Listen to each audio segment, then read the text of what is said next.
Seigneur est arrivé, venu dans ta vie, frères et sœurs, tu ne peux pas me dire que ta vie ne peut pas marcher, c'est impossible. Tu es le seul Dieu de ma vie.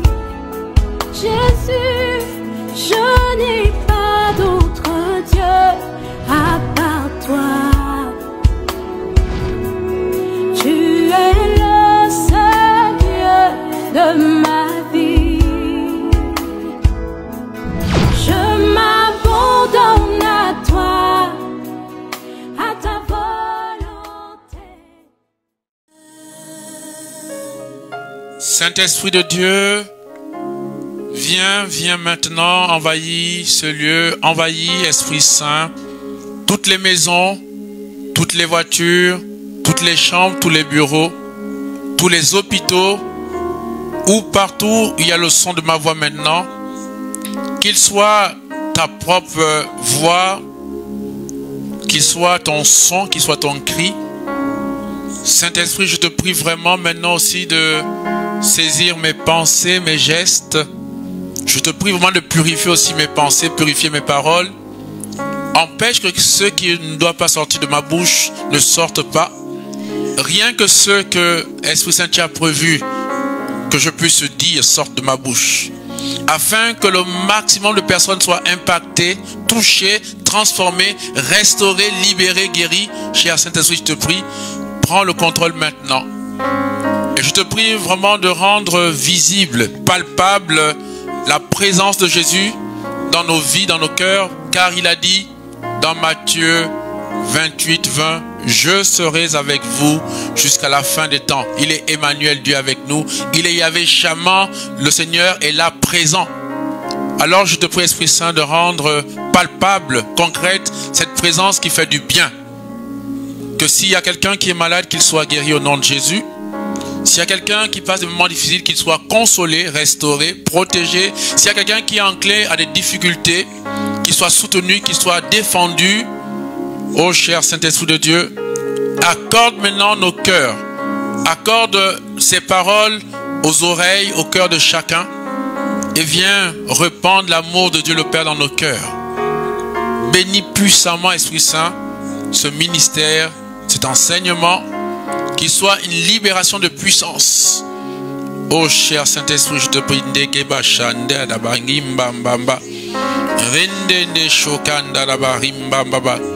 Toi qui m'écoutes maintenant, je te prie de parler en langue si tu le fais.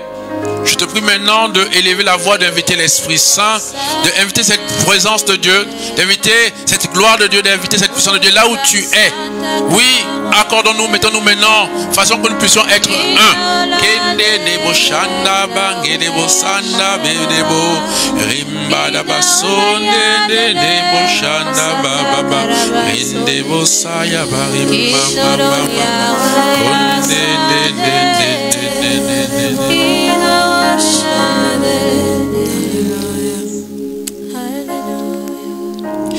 Alors, frères et sœurs, je rappelle que nous sommes au terme aujourd'hui de ces 3 jours d'enseignement sur l'eschatologie, c'est-à-dire l'étude de la fin des temps, notamment avec la question du jugement dernier, de la mort, du purgatoire, de la rétribution, de la parousie de Jésus. Et je rappelle simplement, pour faire un résumé de ce que nous avons vu, nous avons commencé par voir ce que c'est que le purgatoire. Et je rappelais simplement que dans la tradition de l'Église, des pères de l'Église, la tradition de l'Église, le purgatoire est défini comme un lieu de purification avant d'accéder à la vie éternelle dans la maison du Père. Et nous avons vu qu'avec la théologie aujourd'hui, notamment avec Saint Jean Paul II et le cardinal Ratzinger, notamment comme théologien, il disait que le purgatoire n'est pas un lieu, mais une condition de vie, un état mystique ou spirituel, un processus de transformation qui nous rend aptes à la joie éternelle, à la vie éternelle, à la maison du Père au paradis. Et nous avons vu des références. Déjà, je disais que vous pouvez lire le catéchisme de l'Église catholique dans les numéros 130 à 132. Et au niveau biblique, j'ai démontré les dernières fois que le terme purgatoire dans sa forme n'existe pas en tant que purgatoire comme mot, mais dans son procédé à partir des textes bibliques, d'accord, d'où l'importance de l'exégèse, de l'interprétation, d'accord, de l'herméneutique, d'accord, parce que la révélation continue aussi au travers de l'interprétation, de la prédication. Et donc je montrais par rapport à nos frères qui critiquent souvent l'église catholique de manière inutile, alors que l'église catholique, elle existe depuis 2000 ans, elle a une expérience, elle a une tradition, d'accord, plus grande que ces églises qui viennent de naître là hier, ou qui ont 50 ans, même 150 ans, mais l'église catholique a 2000 ans d'expérience, et de tradition. Donc souvent, je pense qu'il faut être humble et apprendre des anciens. Même là, en fait, frères et sœurs, vous savez, l'humilité précède la gloire. Arrêtez de critiquer l'église catholique de manière inutile. Quand on ne connaît pas quelque chose, il faut vous taire et essayer d'apprendre. Donc je rappelais à nos frères de confession chrétienne, mais dites réveillées ou pentecôtistes ou encore protestantes, qu'effectivement le purgatoire est une réalité biblique. Et j'ai donné comme référence Lévitique chapitre 22, les versets 22, et aussi Lévitique chapitre 17, les versets 17 à 23. J'ai donné aussi l'Exode chapitre 3, le buisson ardent. J'ai donné le psaume 50 au 51, le livre de Hébreux. Et là, j'aimerais, de manière vraiment pour terminer avec cette question du purgatoire, montrer clairement qu'effectivement, le purgatoire est effectivement biblique, d'accord, est une réalité qui n'est pas inventée par l'Église catholique. J'aimerais lire avec vous Isaïe au chapitre 6, les versets 1 à 6. Et je vais terminer avec cette question du purgatoire. Nous lisons ceci dans Isaïe au chapitre 6, les versets 1 à 6. Isaïe chapitre 6, les versets 1 à 6. L'année de la mort du roi Osias, je vis le Seigneur Yahvé assis sur un trône élevé. Sa traîne remplissait le sanctuaire. Des séraphins se tenaient au-dessus de lui, ayant chacun 6 ailes, 2 pour se couvrir la face, 2 pour se couvrir les pieds, 2 pour voler. Ils se criaient l'un à l'autre ces paroles: Saint, Saint, Saint est Yahvé Sabaoth, sa gloire remplissait toute la terre. Les gonds du seuil vibraient à la voix de celui qui criait, et le temple se remplissait de fumée. Je dis: malheur à moi, je suis perdu, car je suis un homme aux lèvres impures. J'habite au sein d'un peuple aux lèvres impures, et mes yeux ont vu le roi Yahvé Sabaoth. L'un des séraphins vola vers moi, tenant en main une braise qu'il avait prise avec des pinces sur l'autel. Il m'en toucha la bouche et dit: vois donc, ceci a touché tes lèvres, ton péché est effacé, ton iniquité est expiée. Oh, Shanderebo Sakanda Baba Baba Rinda Basheken Terebo. Frères et sœurs, dans ce passage, Dieu permet au prophète Isaïe, dans une extase, dans une vision, de contempler la réalité de l'au-delà, de scruter, si vous voulez, le Saint des Saints, de scruter les cieux. Effectivement, Isaïe décrit, parce que nous voyons bien qu'il décrit Dieu sur le trône, et il décrit justement, nous savons bien que dans les 9 cœurs des anges, les séraphins, d'accord, comme les trônes, d'accord, comme, si vous voulez, les vertus sont les anges supérieurs qui sont chargés du sanctuaire céleste. Et là, on voit bien que dès que Isaïe s'est mis à contempler simplement, par la contemplation, d'accord, du Saint des Saints, d'accord, de l'au-delà du monde invisible de Dieu, d'accord, il s'est crié: je suis perdu parce que je suis un homme aux lèvres impures, appartenant à un peuple aux lèvres impures. Et on voit clairement ici le fait que Isaïe, il se rend compte que si on accède à Dieu dans un état de péché, d'accord, d'impureté, d'accord, le risque c'est la mort. D'où on voit effectivement que pour demeurer dans cette présence de Dieu et pour accéder au Saint des Saints, d'accord, à Dieu, d'accord. Et c'est intéressant parce que vous voyez, quand on parle ici des séraphins qui disent Saint, Saint, Saint, ici on voit bien que 3 fois Saint, le Père est saint, le Fils est saint, le Saint-Esprit est saint. Donc ici, il ne contemple pas simplement le Dieu Père, mais il contemple le Dieu Père, Fils et Esprit Saint. Alors nous voyons bien que fait l'archange ici, le séraphin. Le séraphin, on dit qu'il va prendre dans le feu sacré du temple de Dieu, d'accord? Et il vient toucher les lèvres impures de Isaïe. Alors vous voyez bien que c'est très intéressant ici parce que justement, là on voit vraiment, si vous voulez, la théologie vraiment le purgatoire de l'église catholique, d'accord? D'où le fait que, effectivement, dans le fait de aller, ceux qui sont appelés à aller au ciel, d'accord, et qui ont été encore de le péché, d'accord, ils ont besoin d'être lavés, d'être purifiés, et d'enlever le péché, c'est-à-dire que c'est lié à l'état de péché, parce que nous sommes des pécheurs. On dit clairement que le séraphin lui dit ceci, vous voyez, c'est extraordinaire. Voici donc ceci a touché tes lèvres, tes péchés effacés. Ton iniquité est expiée. Donc on comprend bien pourquoi le purgatoire est important quand nous mourrons, pour ceux qui doivent aller au ciel.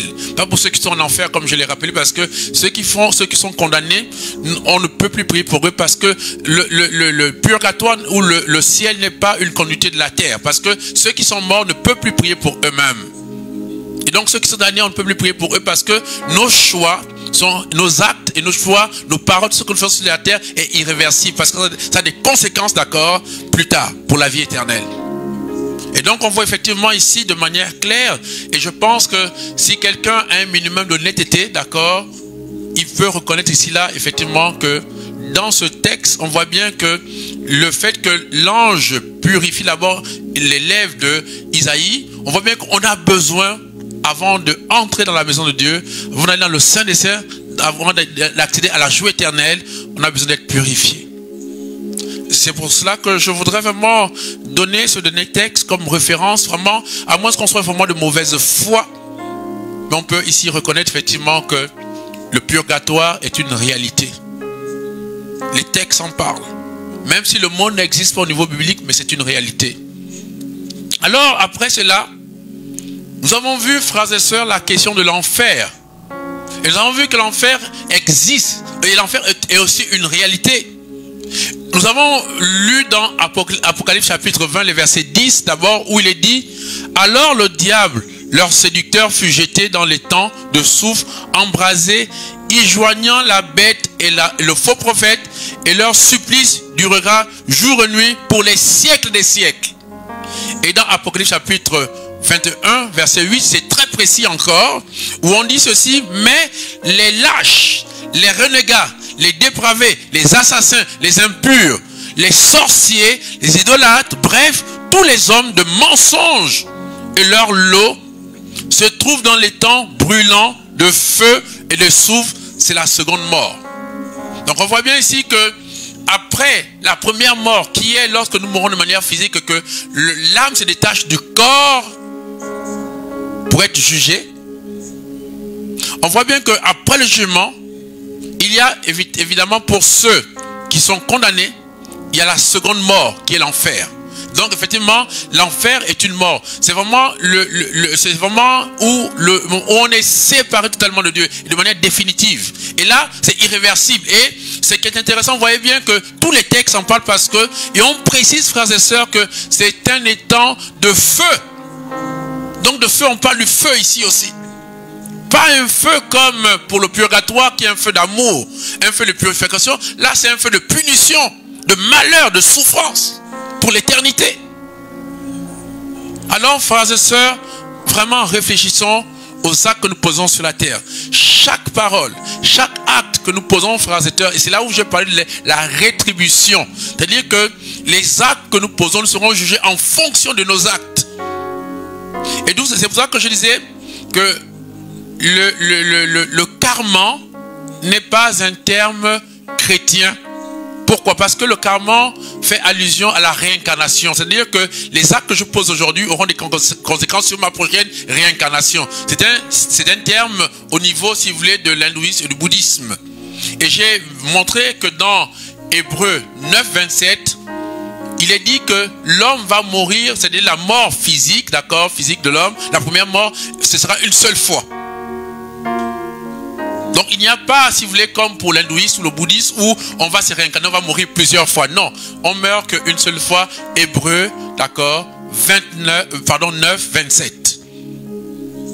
Et là, nous avons vu clairement, et je voudrais revenir sur le texte du jugement dernier, de Matthieu chapitre 25, les versets 31 à 46 dont nous avons parlé hier.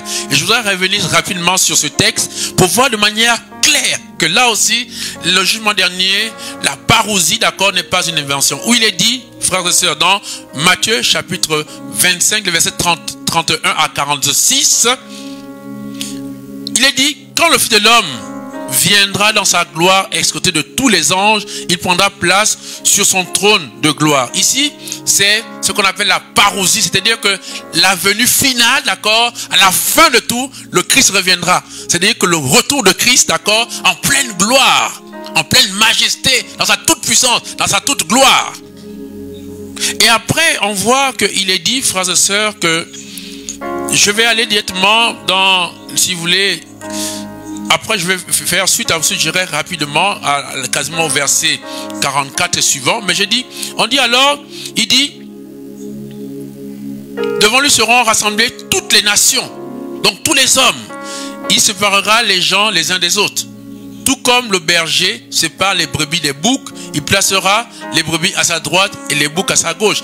Alors le roi dira à ceux de droite, évidemment le roi ici c'est Christ, roi de l'univers. Celui à qui Dieu a remis tout pouvoir, comme il est écrit dans Matthieu 28, verset 18, où il est dit, tout pouvoir m'a été donné sur terre et au ciel, et dans les enfers même. Jésus a tout pouvoir. Donc c'est lui le roi de l'univers. Voilà pourquoi on parle de roi ici.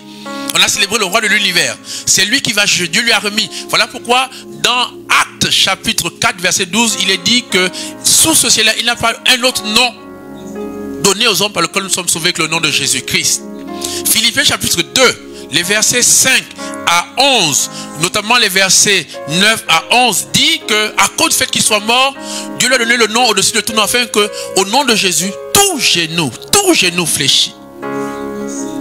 Et toute langue confesse que Jésus est Seigneur à la gloire de Dieu le Père. Donc on voit ici le pouvoir, la majesté, la royauté de Jésus qui juge dans tout l'univers. Pas sur la terre simplement, frères et sœurs, dans tout l'univers, dans toutes les galaxies. Et après, il est dit effectivement que là, il va avoir un jugement en fonction des actes que nous aurons posés. Il est dit que certains seront à gauche, certains à droite. Évidemment, je vais au verset 44 rapidement. Alors, il dit, par rapport donc aux brebis, il dit, après que les boucs ont été mis à côté pour l'enfer. Alors, il dit, alors ceux-ci, c'est-à-dire les brebis, lui demanderont à leur tour, Seigneur, quand nous est-il arrivé de te voir affamé ou assoiffé, étranger ou nu, malade ou prisonnier, et ne pas te secourir? Alors il dit, là il répond par rapport au bouc, il dit, alors il leur répondra au bouc, c'est-à-dire ceux qui sont condamnés pour l'enfer, pour la seconde mort, il dit, il leur répondra, en vérité je vous le dis, dans la mesure où vous ne l'avez pas fait à l'un de ces petits, à moi non plus vous ne l'avez pas fait. Et ils s'en iront, ceux-ci, à une peine éternelle, et les justes à la vie éternelle. Donc, on voit bien que eux, ils iront à une peine éternelle, donc à un malheur éternel, donc à l'enfer, à la seconde mort, et les justes à la vie éternelle. Donc, ici, c'est clairement défini que, effectivement, il y aura un jugement dernier. C'est le Christ qui va juger dans la fin des temps, et celui qui va, justement, en jugeant, dire aux boucs qui vont en enfer, et évidemment aux brebis qui rentrent au ciel. Évidemment, en fonction des actes, des choix. C'est pas tellement le Christ. Il juge en fonction des actes. Donc, ça veut dire qu'à la base, derrière le texte, c'est que c'est chacun qui choisit l'enfer ou l'éternité, en fonction des actes que nous aurons posés. Donc, voilà pourquoi, frères et sœurs, méfions-nous des actes que nous posons sur la terre. Des paroles que nous posons. Chaque acte que nous posons aura des conséquences d'éternité. Voici ici ce qui est du jugement dernier. Alors, j'aimerais aujourd'hui vous parler du jugement premier. S'il y a un jugement dernier, c'est qu'il y a un jugement premier. Déjà sur la terre, frères et sœurs, les actes que nous posons nous condamnent. Et par cette condamnation, par ces formes de condamnation déjà primaires, déjà, si vous voulez, ces actes nous conduisent déjà quelque part au jugement dernier. Ils nous introduisent et ils nous proviennent en fait. Les conséquences déjà de certains actes sur la terre, d'accord, qui sont déjà des formes de jugement premier, d'accord, nous proviennent déjà que, et sont déjà des anticipations, d'accord, si vous voulez, du jugement dernier. Nous lisons dans Galates chapitre 6, verset 7. Galates chapitre 6, verset 7. Galates chapitre 6, verset 7. Ne vous y trompez pas. On ne se moque pas de Dieu. Car ce que l'on sème, on le récolte. La loi de la semence. Comme, vous voyez, sur la terre, il y a le principe de la loi de la semence. Ce que tu as semé, tu récoltes. Et ici, c'est déjà la préfiguration de la loi de la rétribution. C'est-à-dire que la loi liée au jugement dernier, on parle du jugement de la rétribution dans le jugement dernier. C'est-à-dire qu'en fonction des actes que tu auras posés, d'accord, tu seras jugé, comme on a vu dans Matthieu 25, verset 31 à 46. Et ici, nous voyons de manière claire, frères et sœurs, que de manière claire, nous voyons que ici déjà, dans Galates 6, 7, on parle déjà, si vous voulez, de la loi de la semence. C'est-à-dire que tout acte que nous posons déjà sur terre a déjà des conséquences. Des conséquences déjà qui sont un jugement premier qui nous préviennent ou qui préfigurent déjà le jugement dernier. Ça veut dire déjà que les gens commencent déjà à vivre quelque part l'enfer ou le paradis sur la terre. Alors, j'aimerais dire ceci. Vous voyez, la sentence d'aller en enfer ou d'aller au paradis, donc d'aller dans le malheur ou d'aller dans le bonheur, de la loi de la rétribution par rapport au ciel, c'est déjà la même chose que sur terre. Vous allez remarquer qu'il y a plusieurs personnes qui justement ont tendance, quand ils me rencontrent, ils me disent: mon père, ma vie tourne en rond. Ou certaines personnes, toute la vie, ils vont vous dire: ah, moi je combats, je lutte. Vous allez rencontrer des personnes, il y a 5 ans, 10 ans, 20 ans, c'est les mêmes réalités, les mêmes problèmes. Toujours en train de chasser les démons, toujours en train de se murmurer, de se plaindre, qui n'ont pas d'argent, qui ne sont pas mariés. Vous voyez, ces personnes-là, frères et sœurs, il y a une contradiction entre justement le psaume 1 qui déclare ceci, que heureux l'homme, heureux l'être ou heureuse la femme, d'accord, qui craint le Seigneur. Donc quand il craint le Seigneur, il dit: il est comme un arbre planté près des eaux limpides. Tout ce qu'il entreprend réussit. Ça dit, frères et sœurs, quelque part, quelqu'un qui vit déjà une vie de sainteté sur la terre, il est déjà appelé à goûter au bonheur sur la terre. Ça veut dire qu'en d'autres termes, si quelqu'un ne craint pas Dieu, il est clair qu'il sera aussi appelé à goûter au malheur. Donc, c'est pour ça qu'il y a des personnes qui viennent me voir. Ils viennent me voir, ils me disent: mon père, voilà, ma vie ne va pas, voilà, les finances, ceci, cela, écoutez mon père, je ne me marie pas, pourtant j'ai de l'argent. J'ai même vu des personnes que je l'ai dit ici, là, quelqu'un, il est payé si vous voulez, à 1500 euros, pour prendre le terme en euros. En d'autres termes, il est payé à 1 million, disons 1,2 million, plus de 1500 euros, 1,2 million. Il loue une maison de, on va dire quoi, 200 euros, c'est-à-dire que 120 000 francs CFA. C'est-à-dire que le 10e de ce qu'il gagne, il n'arrive même pas à payer le loyer, il est toujours endetté. Donc vous allez remarquer que, frères et sœurs, de manière claire, vous allez voir qu'il y a une contradiction, il y a un non-sens, d'accord, comme si Dieu avait menti. Parce que la parole de Dieu déclare que heureux ou heureuse l'homme ou la femme qui craint Dieu. Il est comme un arbre planté près des eaux limpides. Tout ce qu'il entreprend réussit. Et le Seigneur, dans 3 Jean 1, dit: bien-aimé, je souhaite que tu prospères à tous égards, comme prospère l'état de ton âme, et que tu sois en bonne santé. Ça veut dire déjà que sur la terre, Jésus dit que voilà les signes, ceux qui auront, c'est-à-dire que ceux qui auront quitté père et mère, déjà sur la terre, ils auront le centuple, ils auront père, maison, le centuple, frères et sœurs. Alors, excusez-moi, comment se fait-il alors que ces paroles ne se vérifient pas dans la vie des chrétiens? Comment se fait-il que, surtout les chrétiens catholiques, il y a autant de misère?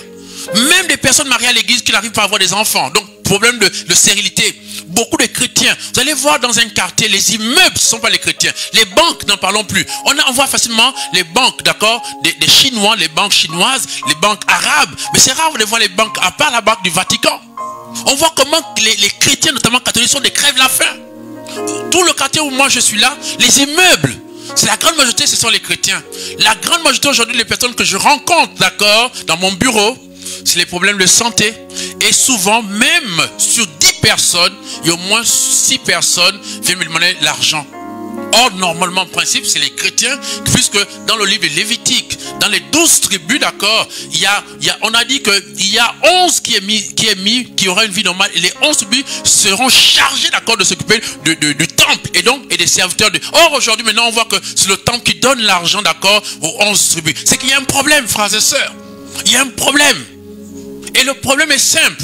C'est déjà le jugement premier qui a commencé, en fonction des actes que nous posons.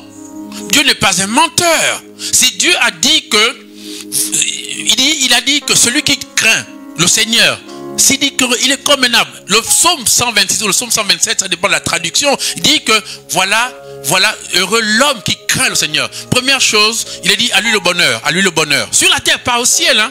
À lui le bonheur. Deuxième chose, de ses mains il se nourrira. Ça veut dire que cet homme-là, frères et sœurs, aura le travail. Et un très bon travail, un très bon salaire. Troisième chose dans cette réalité-là, il est dit que sa femme sera généreuse, sera comme une vigne généreuse. Ça veut dire que cette femme ne va pas le ruiner. Elle ne va pas regarder son portefeuille. Même sa femme sera une femme qui va produire, parce que la vigne généreuse produit du bon vin. Il y a des vins qui coûtent 2 millions de francs CFA. Il y a des vins qui coûtent 5 000, 10 000 euros. Donc cette femme n'attend pas qu'elle se marie parce qu'elle veut jouer avec la carte bancaire du mari. On dit, ces filles seront comme les plants d'olivier. Ça veut dire que les enfants, d'accord, de ce monsieur, d'accord, qui craint le Seigneur, d'ailleurs, sur terre, seront affectés. Comme les enfants, les descendants d'Abraham. Dieu a dit, je bénirai ta descendance, ils seront comme les étoiles. Voilà pourquoi Israël demeure puissant, parce que Israël est lié à la bénédiction de Dieu sur Abraham. On voit que c'est un petit peuple. Mais à cause de ce que Dieu avait dit à Abraham, Israël, c'est la nation la plus petite, mais la nation la plus puissante au monde. Et il y a une grande intelligence là-bas, parce que la conséquence de la bénédiction, parce qu'Abraham a craint le Seigneur. Donc, même ces enfants, d'accord, vont devenir, si vous voulez, des princes, des gouverneurs, d'accord, de cette nation. Et comment se fait-il qu'aujourd'hui, on voit nos enfants en dépression, drogués, les échecs scolaires, avec des maladies? Aujourd'hui, beaucoup d'enfants sont malades. La folie, la dépression, alors que c'est des parents chrétiens, catholiques. Comment se fait-il? Frères et sœurs, c'est très simple. Le jugement premier a commencé. Ça veut dire quelque part déjà, il y a des symptômes qui prouvent que tu risques d'aller en enfer. Je vais aller plus loin, frères et sœurs, parce qu'il faut que ça soit clair. Des gens viennent me voir. Mon père, vraiment, elle me dit, je n'arrive pas à voir l'enfant avec mon concubin, avec mon petit ami. Je regarde la fille. Je suis choqué. Je dis quoi? Elle me dit, non, je n'arrive pas à voir l'enfant avec mon petit copain et tout le reste là. J'ai dit, ma fille, est-ce que tu réalises que tu es en état de péché? Les rapports sexuels hors mariage, surtout quand vous êtes jeune, encore pire quand vous êtes jeune, c'est un péché. Comment tu veux demander à Dieu de bénir ton péché? Et tu t'étonnes que tu n'as pas, d'accord, des enfants, que tu sois stérile. Et après, je vais plus loin. Est-ce que tu as avorté? Elle commence à, oui, mon père, vraiment, oui, j'ai avorté. Combien? Oh, 3, 4 fois. Vous voyez, comme ça. Beaucoup de femmes aujourd'hui n'ont plus d'enfants parce qu'elles ont avorté. Beaucoup ont des problèmes avec des hommes. Vous imaginez que les gens commencent à faire leur programme en laissant compte du plan de Dieu pour leur vie. Et ils veulent que Dieu entre dans leur plan à eux et non pas entrer dans le plan de Dieu. Après, ils s'étonnent que les choses vont mal. Quelquefois, la personne avec laquelle tu es, c'est pas celle que Dieu avait destinée pour toi. L'enfant que tu as fait, Ismaël, n'est pas forcément Isaac pour toi. Donc, il y a même les enfants qui vont devenir source de souffrance pour toi. Et vous voyez les personnes. Le type se cherche. Elle se cherche. Aucun lui donne un emploi. Ils ont 4 gosses. Après, ils s'étonnent que, voilà, ils vont dire Dieu les a maudits. Le jugement premier. Quand on vit dans le péché, c'est la conséquence. Parce que ces enfants-là sont dans un contexte de péché. Et après, on s'étonne que c'est les futurs braqueurs, les futurs drogués. Quelqu'un arrive, me dit, mon père, oui, je n'ai pas le travail. Ok, je n'ai pas le travail. Oui, ma fille, tu n'as pas le travail, oui. Et oui, mais tu es dans quelle église? Ni protestante, ni pentecôtiste, ni catholique, ni même pas musulmane. Je dis, mais est-ce que tu te rends compte, ma soeur, que tu demandes, le prêtre, je ne suis rien. La source, je ne suis qu'un canal que Dieu utilise. Je ne suis rien du tout. Aucun homme de Dieu n'est quelque chose. Ils sont des serviteurs inutiles. La source de notre pouvoir, de notre grâce, vient de Dieu.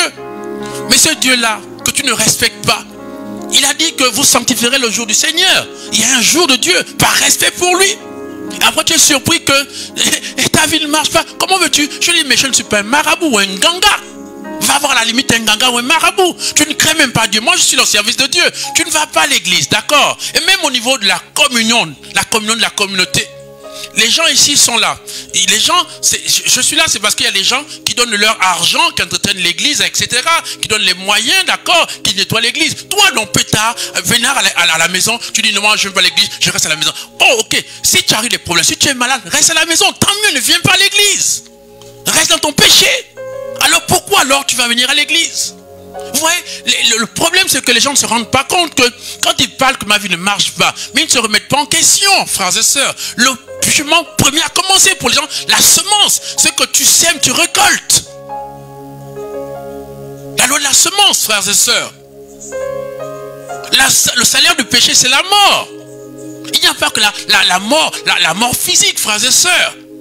Dans le péché, dans les actes que nous commençons, il y a la mort financière, il y a la mort affective, il y a la mort sociale, il y a la mort politique, il y a la mort psychologique, il y a des tas de morts.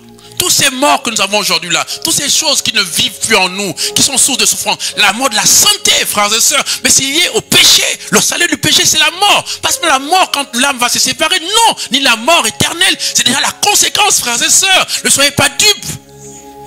Toba, Shendereba. Soyons vrais.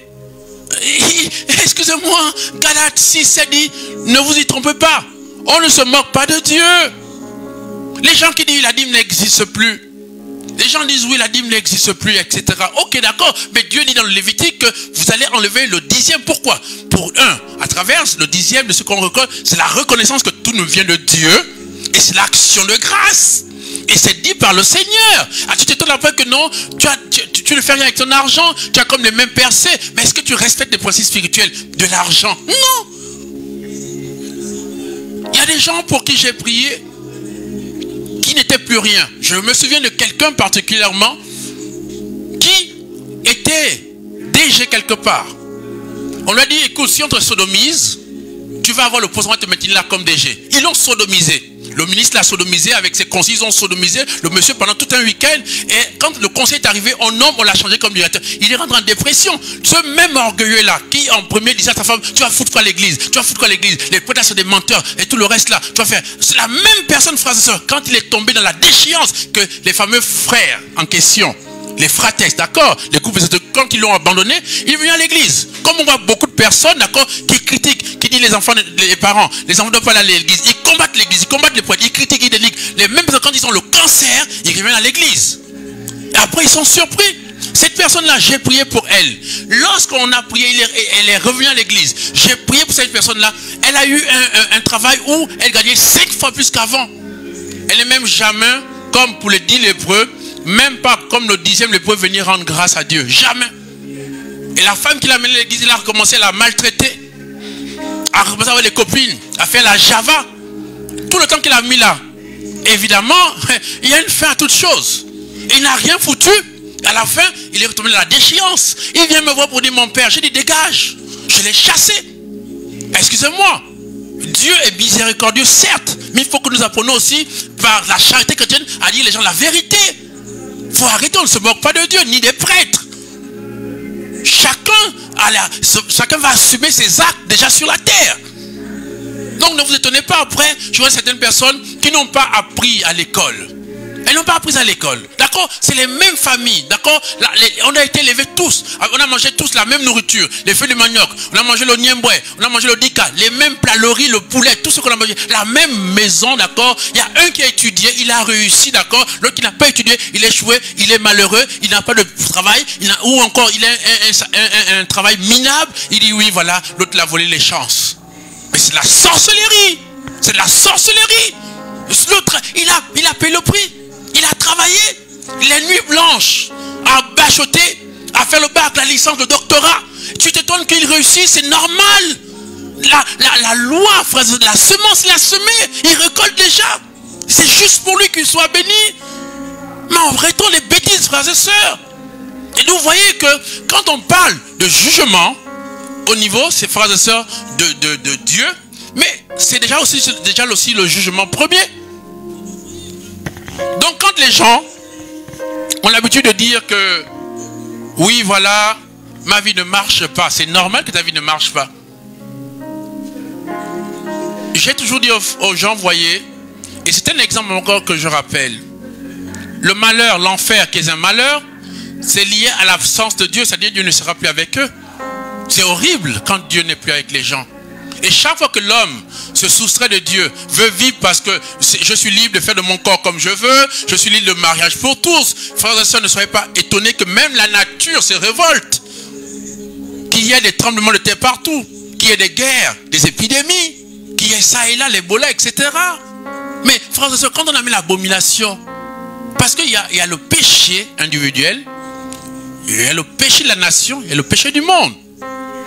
J'aimerais vous indiquer, vous faire comprendre certaines choses aussi là. J'aimerais aussi faire comprendre à certaines personnes, même que vous allez voir que certaines nations qui font des choix, comme on a fait au choix de Gabon, la dépénalisation de l'homosexualité. Mais on ne mesure pas les conséquences quelquefois des lois que l'on vote. Il y a quelqu'un un jour que je connais qui m'a fait le témoignage. Il faut que ça soit clair.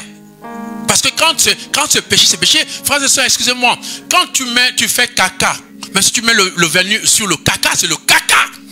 C'est du caca. Quelqu'un, il priait, il avait un problème de l'électricité, il venait de construire, il avait un problème de compteur. Alors, il a prié, il a jeûné, et en jeûnant, le lendemain de sa prière, dans son temps de prière de jeûne, le câble courant est arrivé. Maintenant, pour mettre le compteur, il y avait des difficultés. Il dit, oui, on a oublié le compteur.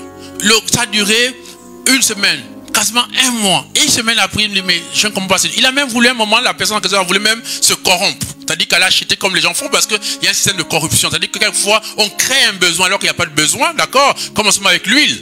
Il y a de l'huile pour tout le monde. Mais on crée, c'est la marmaille, la mafia. Donc, pour spolier les autres. Alors, donc on crée un besoin. Donc, il a voulu entrer là-dedans. Et le Seigneur a dit non. N'entre pas là-dedans.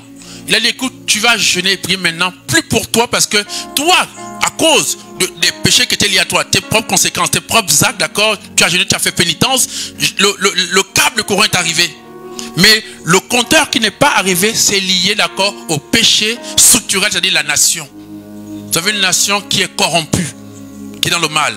Alors, il a prié, il a jeûné, il a demandé pardon pour la nation, pour le péché de la nation. Le lendemain, frères et sœurs, il a obtenu le compteur. Donc c'est pour dire qu'effectivement, beaucoup des actes que nous posons, que ce soit au niveau individuel ou au niveau de la nation, il y a des conséquences. Comment vous allez comprendre que une nation comme le Gabon, immensément riche, riche dans son ciel, riche sur sa terre, riche dans son sous-sol, et autant de misère et de pauvreté, autant de souffrance, autant de morts. Je voyais encore le Qatar qui est un petit pays. Tous les Qatariens, d'accord, c'est-à-dire que tous, s'ils veulent aller se faire soigner en Europe dans les meilleurs hôpitaux, on leur donne. L'école, c'est cadeau. C'est une réalité. Parce que l'argent, il y a suffisamment d'argent pour et c'est partagé de manière équitable. C'est ça la réussite du Qatar. La justice, la charité, le partage vrai et solidaire. Quand vous voyez comment un pays comme le Gabon, frères et sœurs, peut faire preuve de tant de misère avec toute cette richesse.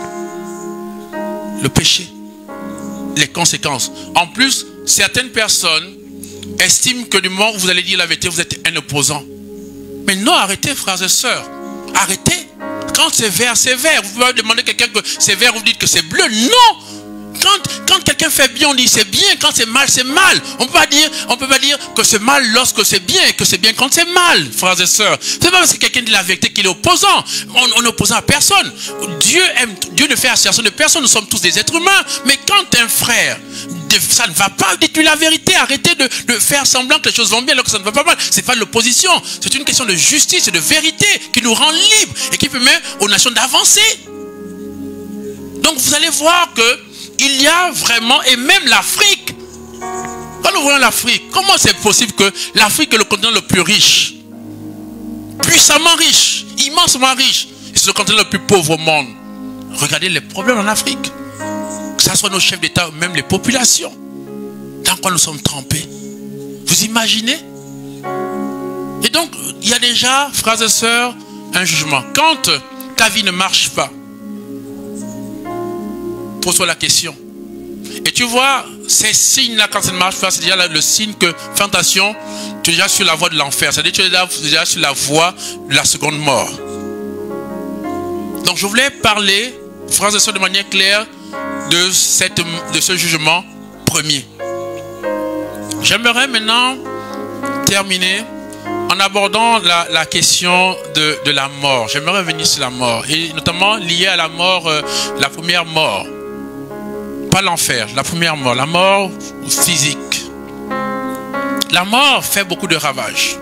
J'étais récemment à l'hôpital, dans un hôpital, je te le nomme par respect. Il y avait une jeune fille d'une trentaine d'années qui a perdu son époux après 2 ou 3 ans de mariage. Et le fait que la mort de son épout a été l'élément déclencheur pour qu'elle puisse aujourd'hui être hospitalisée. Ça a déclenché beaucoup de maladies. Et aujourd'hui, elle est donc, j'ai trouvé, elle était en mal en point, très malade, d'accord. Je priais pour elle et à Dieu la gloire. Je crois que le Seigneur va lui faire grâce et va sortir de là. Mais c'est pour dire que, frères et sœurs, autour de la mort, il y a beaucoup de choses qui se passent. Il y a beaucoup de personnes qui, lorsque ils perdent un membre cher, non seulement leur vie s'arrête, mieux encore, d'accord, il y a des maladies qui arrivent, des difficultés qu'ils n'avaient jamais auparavant. Alors, j'aimerais nous expliquer toute cette, si vous voulez, parce que nous sommes quasiment à la fin de l'année aussi. Et souvent, vous allez voir qu'à la fin de l'année, frères et sœurs, soyons très prudents, parce que beaucoup de personnes vont commencer à tomber malades, et même les morts, parce qu'il y a ce qu'on appelle des réclamations. Même, il y a une libération des esprits de mort et des réclamations. C'est-à-dire que, à cause de tous les péchés, d'accord, liés, les actes que nous avons commis, les choses quelquefois qui ont été faites pendant toute l'année, à la fin, comme la fin d'un cycle, d'accord, comme un jugement, il y a des réclamations. Des entités qui disent, voilà, Seigneur, ils ont fait ça, moi je réclame qu'à cause de ça, ils doivent comme ça, ils doivent mourir. Et d'où vous allez voir que, et c'est là où il y a des choses qui se passent. D'où, déjà j'invite à la vigilance. Frères et sœurs, surtout dans cette période de l'année, revenez à Dieu. Revenez à Dieu. Revenez à Dieu, frères et sœurs. Pourquoi? Vous allez voir que le diable a tout à gagner en libérant les esprits de mort. Parce que les esprits de mort ont quoi comme but? Ils ont quoi comme but? Les esprits de mort, tant que tu n'es pas mort, ils ne vont pas lâcher. Tant qu'il n'y a pas de mort, ils ne vont pas lâcher. Parce que leur but, ces entités-là, comme on voit des esprits incubes et succubes, il y a des esprits dont le but, eux, c'est la mort. Comme il y a les esprits, le but, c'est la luxure, l'impudicité, d'accord? Les esprits impurs, d'accord? C'est de souiller. Il y a des esprits dont le but, c'est créer les accidents, les circulations, les crashs d'avion, d'accord? Donc, les morts précoces. Et donc, vous allez remarquer, par exemple, que vous allez voir certains cas de personnes où la personne, tout le temps, il y a des accidents. Ou dans la même famille, il y a plusieurs accidents de circulation. Comme si la mort commence à se déchaîner. Ou même, vous allez voir que chaque année, il y a un membre d'une famille qui meurt. Parce que, vous savez pourquoi? Je vais vous expliquer pourquoi. Parce que les gens imaginent qu'ils ont tout le temps sur terre. Et que, voilà, non, comme je suis encore jeune, je ne veux pas mourir tout de suite, que la mort, c'est pas pour moi, j'ai encore tout le temps. Frères et sœurs, Jésus a dit la mort viendra comme un voleur. Donc, si le diable anticipe votre mort et que vous meurez en état de péché grave, mortel, vous irez en enfer. Voilà pourquoi, frères et sœurs, Jésus a dit, priez en tout temps. Veillez, priez en tout temps. Soyez vigilants parce que si le malheur te frappe pendant que tu es en état de péché mortel, mon frère, il est trop tard pour toi. Il n'y a rien à faire pour toi, même si on dit des messes, il n'y a rien à faire pour toi. C'est pour ça qu'on demande souvent de demander au Seigneur de prier pour que le jour où tu vas mourir, que tu meurs en état de grâce, c'est-à-dire en état de sainteté. Où en toi, il n'y a pas un péché mortel. Et le diable, sachant cela, et comme les gens sont naïfs, et que les gens pensent que non, j'ai encore le temps, tout va bien, et comme le fameux riche qui dit oui, voilà, j'amasse dans les greniers, puis maintenant, je veux jouir de mes biens. Mon frère, détrompe-toi. La mort peut venir à tout moment. Et le diable, le but de créer des morts précoces, c'est-à-dire que les morts anticipées avant leur temps, c'est que les gens n'ont pas le temps de faire la repentance, de se repentir, donc de mourir en état de péché mortel, et donc d'aller en enfer. Parce qu'il sait que son temps est compté, c'est la fin. Donc il va envoyer le maximum de personnes. Vous voyez par exemple la Covid, toutes ces personnes qui sont mortes, dans quel état elles sont parties? Est-ce que certains se sont préparés? C'est pas évident. C'est pas évident. Et le danger, vous allez voir que aujourd'hui, dans l'atmosphère, la culture de la mort qu'il y a, on amène beaucoup de peur. Il n'y a rien de pire en ce moment que les maladies mentales. Liées à la peur, aux angoisses, à la dépression. Pourquoi? Parce que, frères et sœurs, ce dont tu as peur finit par t'arriver. La peur, c'est l'arme du diable. Si on parle de 3e guerre mondiale, si on parle de calamité, si on parle de la faim, voilà, il y a ceci là, les gens ne comprennent plus, ils voient des phénomènes terribles, etc. Voilà pourquoi le Seigneur dit, quand ça arrivera, c'est là, c'est pas encore là, mais quand ça arrivera, ces choses-là, ces phénomènes-là, les signes dans le ciel, les tremblements, les volcans, les inondations, quand ça arrivera, vous n'ayez pas peur. Pourquoi? Parce que si vous avez peur, frères et sœurs, vous ouvrez les portes au diable. Parce que, en ce moment, frères et sœurs, l'une des choses qui est entretenue dans le monde, à cause de ce que vous voyez, c'est la peur. Et la peur, notamment la peur de la mort, la peur de mourir, la peur de... Frères et sœurs, beaucoup vont mourir à cause de la peur. Parce que ce dont tu as peur, ça finira par arriver dans ta vie. Voilà pourquoi le Seigneur dit, ne tremblez pas. Évidemment, pour ne pas trembler, il faut être dans le Seigneur, frères et sœurs. Parce que les gens ont la conscience surchargée. Donc il y a la peur. Voilà pourquoi vous allez voir qu'il y a aujourd'hui, pire qu'avant, sur 10 personnes qui viennent me voir, frères. Je peux vous assurer qu'il y a au moins 6 personnes qui souffrent de dépression. Et il y a des étapes de dépression. Le pire, c'est que les gens font un déni de cette maladie parce qu'ils se disent que la dépression n'existe pas, encore moins pour les Africains. Or, nous sommes en plein là-dedans. Ces temps derniers, beaucoup vont souffrir de dépression. Pourquoi? Parce que la peur, le climat est morose, le climat est mortifère. Et ensuite, vous voyez, j'aimerais dire aux gens vraiment, vraiment, frères et sœurs, priez et faisons tout pour vivre dans une vie de sainteté. Je sais que ce n'est pas évident. Ne dors pas sans prier. Reviens à Christ. Quel que soit le poste que tu as. On peut être multimilliardaire et craindre le Seigneur. Dieu n'est pas contre la richesse. Au contraire, le Seigneur veut même que nous soyons en bonne santé. C'est son but pour nos vies. Dieu ne veut pas la mort du pécheur, qu'il vive. Or, ce n'est pas seulement la seconde mort, mais aussi la première mort. Dieu ne veut pas que tu meurs avant ton temps. Dieu, le but de Dieu, l'homme qui craint le Seigneur, c'est quoi? Il verra les fils de ses fils. Dieu veut que si le Christ est mort jeune à 33 ans, pourquoi? C'est parce qu'il a enlevé la malédiction de la mort précoce. Il a enlevé la malédiction. Il dit, tu es appelé toi aussi à voir les fils. Il ne veut pas que tu sois malade, il veut que tu sois en bonne santé. C'est pour cela qu'il y a tellement de maladies, frères et sœurs, parce que nous sommes dans un monde de péché, de péché. Revenons à Dieu. Et en plus avec ça, dans nos églises, maintenant, on parle tellement des onctions. Onction à gauche, onction à droite. Oh mon miracle aujourd'hui, oh mon enfant, oh machin. Les gens viennent chez le prêtre comme c'était un marabout, un féticheur, d'accord. Ils s'en foutent de craindre Dieu, ils s'en foutent d'une vie de sainteté, même dans le péché, ils veulent qu'on prie pour eux. Ils veulent introduire Dieu dans leur programme, dans leur vice. Arrêtons, frères et sœurs. La vie qui tourne en rond, j'ai dit à quelqu'un, c'est impossible. C'est impossible que quelqu'un qui craint Dieu et soit malheureux sur la terre. C'est impossible, frères et sœurs. C'est impossible. Je ne crois pas en ce Dieu-là.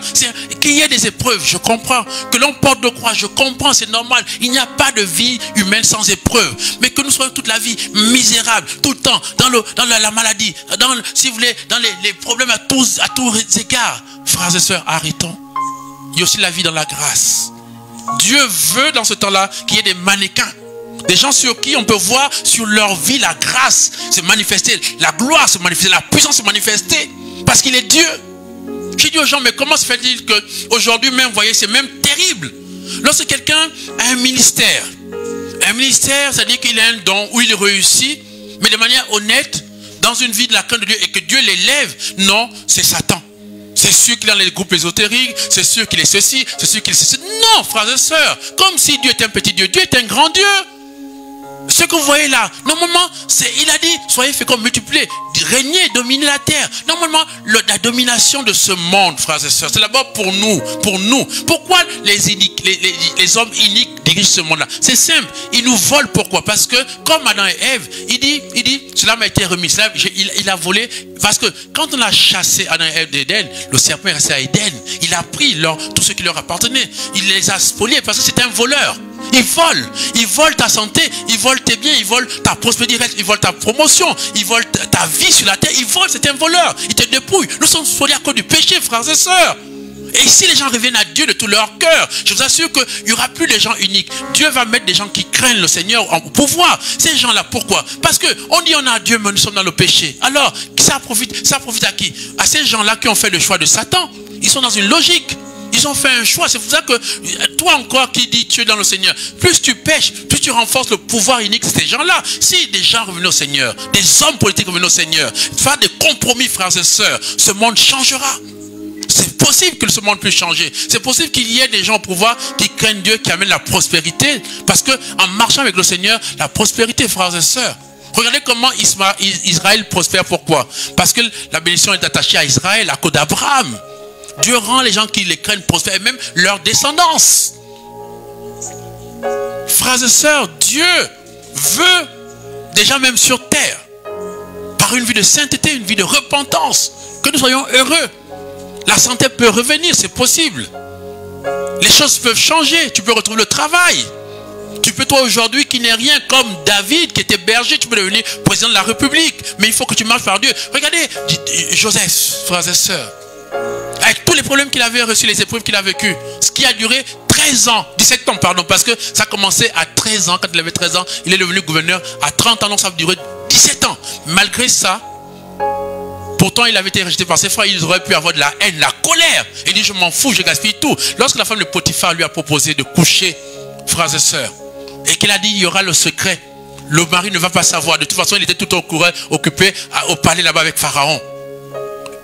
Joseph aurait pu faire comme beaucoup aujourd'hui. Beaucoup qui couchent avec leur patron. Beaucoup qui couchent avec le ministre. Beaucoup qui couchent avec tel pour la promotion. Nous le savons. Qui deviennent homosexuels. Mais qu'est-ce qu'il a fait? Il a dit ceci, frères et sœurs. Il a dit à la femme de Potiphar, non pas à cause de toi ni à cause de ton mari, mais à cause de Dieu. La crainte de Dieu, frères et sœurs. Revenons à la crainte de Dieu. Si c'est vrai qu'il y a un jugement dernier, c'est aussi vrai qu'il y a déjà un jugement aussi premier. C'est vrai qu'il y a un enfer, un malheur déjà second, éternel. C'est aussi qu'il y a déjà un malheur déjà aussi premier sur la terre déjà. C'est vrai qu'il y a un paradis, d'accord, frères et sœurs, éternel, une joie éternelle. C'est vrai aussi qu'il y a déjà une joie sur la terre, première sur la terre. On peut déjà commencer à goûter au centuple sur la terre. C'est possible. C'est possible. Et il y a une telle hypocrisie dans nos églises. Et partout, frères et sœurs. Le péché a tellement atteint dans tous les degrés. Il suffit de voir même nos églises, comment elles sont rafistolées de partout. Notamment les églises francophones. Parce qu'encore, dans les églises anglophones, c'est autre chose. Je disais aux gens, vous savez, je veux le répéter de manière claire. Aujourd'hui, on se plaint qu'il y a les églises du réveil. Jean 3, 8 dit, le Saint-Esprit, il dit, le vent souffle, il veut, on entend sa voix. On ne sait pas d'où il vient, d'où il part. Dieu veut reprendre le contrôle de nos églises, de nos vies. Si nous voulons et nous continuons à résister au Seigneur, frères et sœurs, alors Dieu va s'exprimer ailleurs, l'Esprit Saint va s'exprimer ailleurs. Et c'est ce qui fait naître les églises de réveil. Il n'y a plus de contrôle. Parce que si nous avons encore la crainte de Dieu dans nos églises, si encore, frères et sœurs, nous revenons à lui, si nous étions dociles à l'Esprit Saint, comprendre que ce n'est pas nous de donner aux ordres à Dieu, mais c'est d'être dociles, obéissants au Seigneur. Frères et sœurs, nos églises devaient être prospères à tous égards. Et même nos propres vies, frères et sœurs. Revenons au Seigneur. Certes, pensons à la seconde mort. Pensons au second jugement. Pensons à l'enfer et tout le reste là. Et évidemment, décidons de ne pas y aller. Mais si c'est vrai, aussi, sachez qu'il y a déjà un jugement premier, déjà un enfer sur la terre. Et qui est lié à la loi de la semence. Tout ce que nous semons, frères et sœurs, sur la terre a des conséquences déjà sur nous. Et ces signes, d'accord, précurseurs, sont des indicateurs du type de vie que tu risques d'avoir plus tard après la vie sur terre. Alors j'aimerais que nous nous levons, nous allons prier, frères et sœurs. Je sens beaucoup de tristesse en ce moment, de compassion, parce que certains se sont reconnus là-dedans. J'aimerais que ce que tu ressens ne soit pas simplement de l'émotion ou l'émotivité. Ça soit réellement un début de repentance sincère vis-à-vis de Dieu. Parce que ta vie peut changer. Il n'est pas trop tard. Tu as encore la possibilité de faire le choix de Dieu. Le choix du bonheur, non du malheur. Je mets devant toi la vie et la mort. La bénédiction et la malédiction. Alors tu peux choisir encore aujourd'hui.